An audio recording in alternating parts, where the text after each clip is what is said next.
शिरपूर शहादा महामार्गावर ट्रॅक्टरची बैलगाडीला धडक, अपघातात शेतकरी गंभीर जखमी। शिरपूर शहादा महामार्गावरील वाघाडी शिवारातून धक्कादायक बातमी समोर येत असून एका भरधाव ट्रॅक्टरने बैलगाडीला जोरदार धडक दिल्याने एक भीषण अपघात घडला आहे।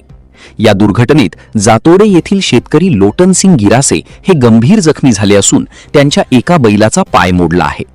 प्राथमिक माहितीनुसार लोटनसिंग हे बैलगाडीतून शेती कामासाठी जात असताना कर्मवीर पेट्रोल पंपासमोर मागून आलेल्या ट्रॅक्टरने त्यांच्या गाडीला धडक दिली, ज्यानंतर स्थानिक नागरिकांनी तत्काळ मदत करत जखमी शेतकऱ्याला शिरपूर येथील रुग्णालयात उपचारासाठी हलवले आहे।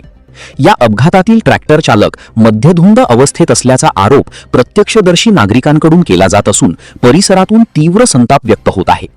मात्र सध्या पोलिसांकडून या संपूर्ण प्रकरणाचा अधिकृत तपास सुरू असून वैद्यकीय अहवाल आणि पोलीस तपासाअंतीच या घटनेतील सर्व तथ्ये स्पष्ट होऊन पुढील कायदेशीर कारवाई केली जाईल।